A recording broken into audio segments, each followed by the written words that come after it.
اور کہا کہ میں اپنے والد سے مشورہ کروں گا، حالانکہ محبوب کے ساتھ تھے اور سر دست وہ اپنی تربیت جو تھی محبوب علیہ السلام کی، اس میں وہ گویا کہ ہلکا بگوش تھے اور اس سے مستفید ہو رہے تھے۔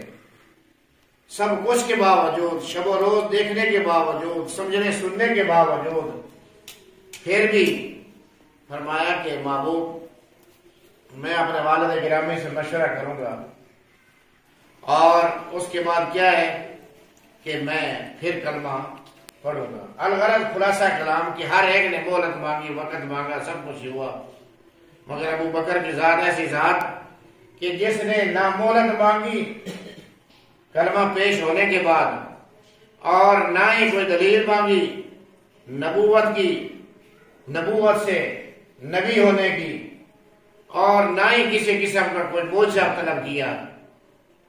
محبوب نے ارشاد فرمایا، صرف سفر سے واپس آئے اتنا فرمایا کہ محبوب سنیں، آپ نے اعلان فرمایا۔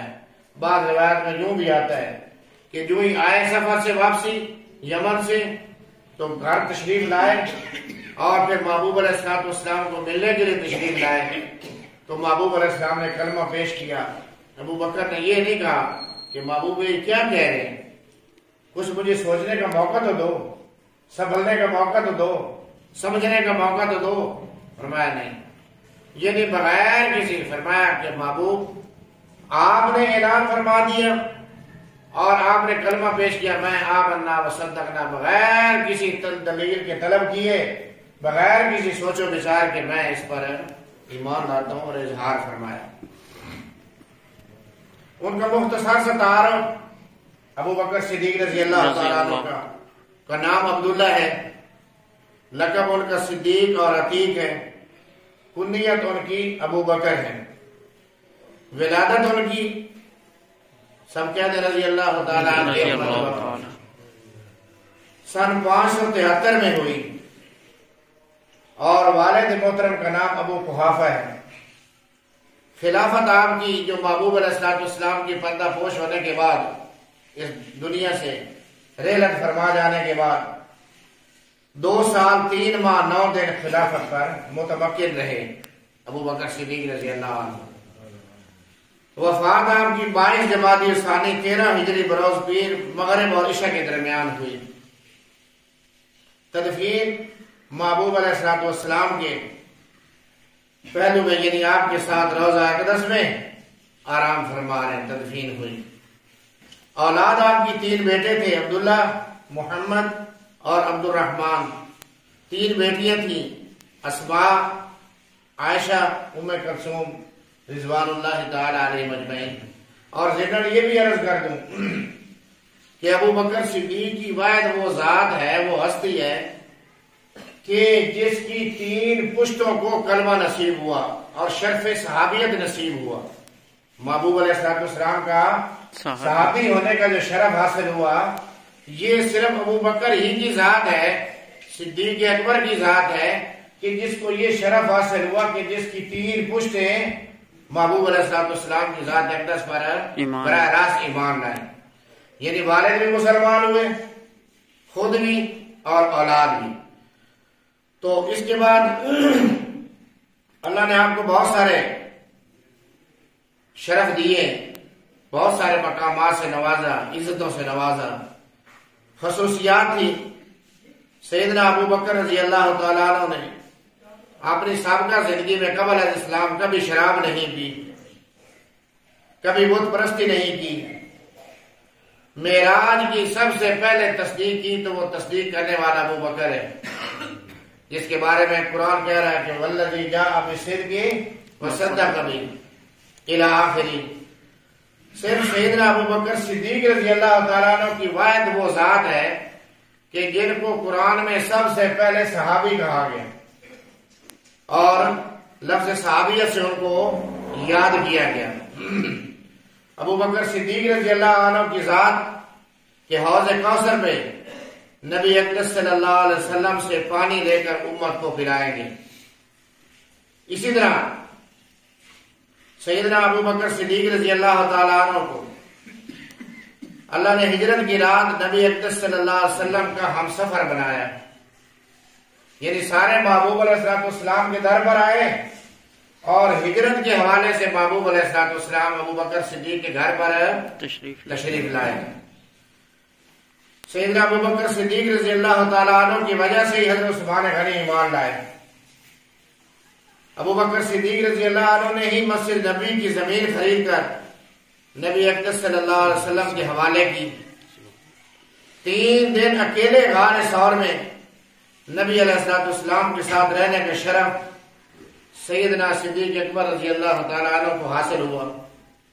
قیامت کے دن سیدنا صدیق اکبر رضی اللہ تعالیٰ عنہ کو جنت کے 8 دروازوں سے پکارا جائے گا، یعنی جس دروازے سے چاہو آپ اس جنت میں ہر ایک دروازہ پکارے گا۔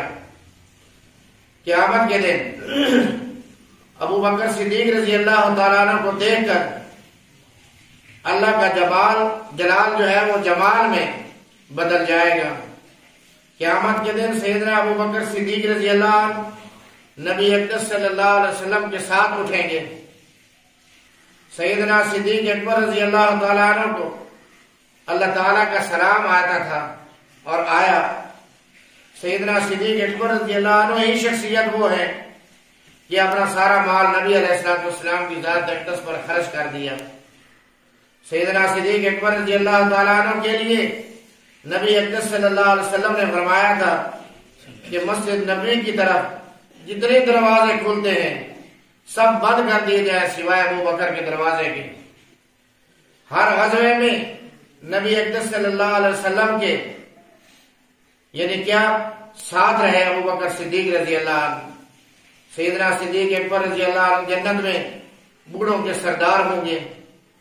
ہجرت کی رات نبی اقدس ابو بکر صدیق رضی اللہ عنہ کے گھر سارے افراد نبی اقدس صلی اللہ علیہ وسلم کی خدمت میں لگے رہے۔ یہ اعزاز بھی ابو بکر صدیق رضی اللہ تعالیٰ عنہ کو سیدنا صدیق اکبر رضی اللہ عنہ نے اپنے ذاتی پیسے سے جنت خرید کر نبی اقدس صلی اللہ علیہ وسلم کے حوالے کی، یعنی ریاض الجنہ کا حصہ جو ہے یہ قطع مسجد نبی کا حصہ زمین یہ ابو بکر صدیق رضی اللہ عنہ نے یہ جو 2 یتیم بچوں کی جگہ تھی، ان کا گھر تھا، حویلی تھی، یہ ان سے خرید کر، حالانکہ انہوں نے مفتی تھی مگر نہیں، پیسے دے کر خرید کر ان سے محبوب علیہ السلام کے حوالے فرمائی۔ سیدنا صدیق اکبر رضی اللہ عنہ خود بھی صحابی، والدین بھی صحابی، اولاد بھی صحابی، پوتے پوتیاں بھی صحابی، نواسے نواسیاں بھی صحابی۔ یہ شرف ہے صحابہ میں اور کسی کو نہیں حاصل ہوا، یہ حاصل ہوا تو کس کو؟ ابو بکر صدیق رضی اللہ تعالیٰ عنہ کی ذات کو۔ سیدنا صدیق اکبر رضی اللہ عنہ وہ خلیفہ راشد ہیں، ابو بکر صدیق رضی اللہ عنہ عشرہ مبشرہ میں سب سے پہلے ہیں اور افضل البشر بعد الانبیاء والتحقیق سیدنا صدیق اکبر رضی اللہ تعالیٰ عنہ کی ذات ہے۔ یعنی پوری انسانیت کے اندر انبیاء کے بعد اگر سب سے بڑا مقام ہے تو وہ کس کا ہے؟ ابو بکر صدیق رضی اللہ تعالیٰ عنہ۔ ابو بکر صدیق رضی اللہ تعالیٰ عنہ کی روایات جو آپ سے مروی ہیں 104 ہیں۔ ابو بکر صدیق رضی اللہ تعالیٰ عنہ 7 غلام آزاد کیے۔ ابو بکر صدیق رضی اللہ عنہ کی عمر میں 63 سال یعنی محبوب کی عمر کے مماثلت میں گزاری۔ جنازہ سیدنا صدیق اکبر رضی اللہ عنہ کا حضرت عمر فاروق رضی اللہ عنہ نے پڑھایا اور احادیث مبارکہ کے حوالے سے فرمایا کہ ابو بکر کو حکم کرو کہ وہ لوگوں کو نماز پڑھائیں۔ آقا نے فرمایا ابو بکر اور عمر میرے کان اور آنکھیں۔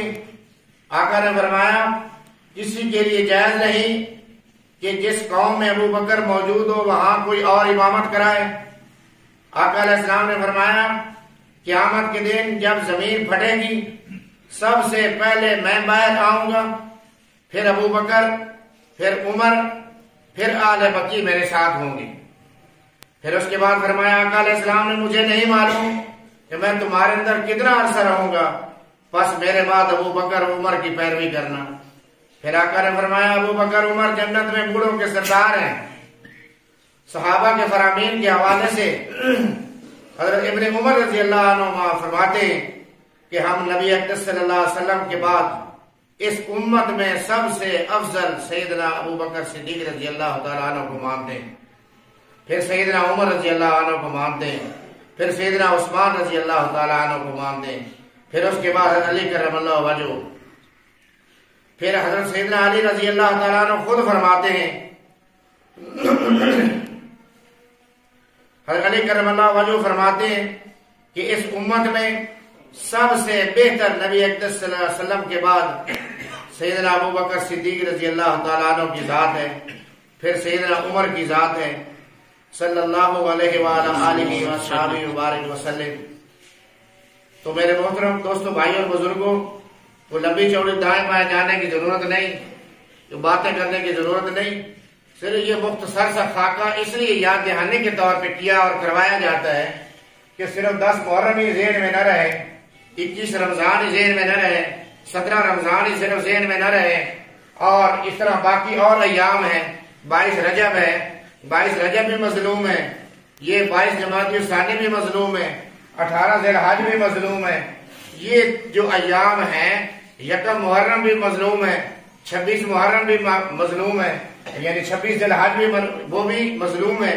تو ان ایام کو اگر باقی ایام، ہمیں ان سے حسد نہیں ہے، باقی ایام وہ بھی ہمارے، باقی ایام بھی ہمارے، لیکن ان ایام کی آڑ میں ان پر کیچڑ جو اچھالا جاتا ہے، یہ ان کو مورد الزام جو ٹھہرایا جاتا ہے، ہم نے ان سب کو، کیونکہ اہل بیت ہماری ایک آنکھ ہے اور صحابہ کرام ہماری دوسری آنکھ ہے، ہم نے توازن برقرار رکھنا ہے، افراد اور تفرید کا شکار نہیں ہونا۔ باقی آپ سنتے رہتے ہیں جو کچھ دنیا کہہ رہی ہے، ان کے کہنے سے ان کی ذات پہ کوئی اثر نہیں پڑتا۔ چمگادڑ سارا دن سورج کو تھوکتی ہے، سورج کی صحت پہ کیا اثر پڑتا ہے؟ اس لیے ابو بکر صدیق رضی اللہ عنہ کی ذات ہو تب، یا کسی اور صحابی کی ذات ہو تب، کہنے والے جو مرضی کہتے رہے، ان کی ذات پر کچھ بھی اثر نہیں، لیکن ہماری ایمانی غیرت برداشت جب میری ذات کے لیے، میرے ماں باپ کے لیے، میرے بھائیوں کے لیے، میری اولاد کے لیے اگر کوئی برا لفظ استعمال کرنے والا کرتا ہے، وہ میں برداشت نہیں کر سکتا، تو پھر ان حضرات کے لیے جن کو اللہ تعالیٰ خود فرما رہے ہیں رضی اللہ عنہ ورضوا عنہ، میں ان سے راضی، یہ مجھ سے راضی، اور میں نے ان کے دلوں پہ امتحان لیا، میں نے ان کے دلوں کو پاک پایا، متقی پایا، پرہیزگار پایا، میں نے ان کو منتخب کیا، میں نے محبوب علیہ السلام سے پہلے کسی ایک نبی کو ایسے صحابی عطا نہیں فرمائے جیسے میں نے محمد رسول اللہ صلی اللہ علیہ وسلم کی ذات اقدس کو صحابہ عطا فرمائے۔ اس لیے میرے دوست اور بھائی اور بزرگوں، صحابہ کے ساتھ محبت یہ ہمارا عین ایمان ہے۔ تو ہماری نئی نسل کیونکہ میرا عربی کا شکار ہے اور بھٹکتی جا رہی ہے، آئی گئی ادھر ادھر کی سنی سنائی باتوں پہ یقین رکھتی ہے، بھائی جنہوں نے براہ راست محمد صلی اللہ علیہ وسلم سے تربیت حاصل کی، کیا وہ بھٹک سکتے ہیں؟ نہیں۔ وہ غلط کہہ سکتے ہیں؟ نہیں۔ کوئی غلط فیصلہ کر سکتے ہیں؟ نہیں۔ یہ ہمارا ایمان ہونا چاہیے۔ اللہ نے فرما دیا میں ان سے راضی، رضی اللہ عنہم ورضوا عنہ۔ اللہ جل جلالہ ہم سب کو جمیع صحابہ کرام علیہ رضوان، اہل بیت کی ناموس کی، ان کی عزت کرنے کی، تحفظ کرنے کی، ان کے ساتھ سچی محبت اور پیار نصیب فرمائے۔ وآخر دعوانا الحمدللہ۔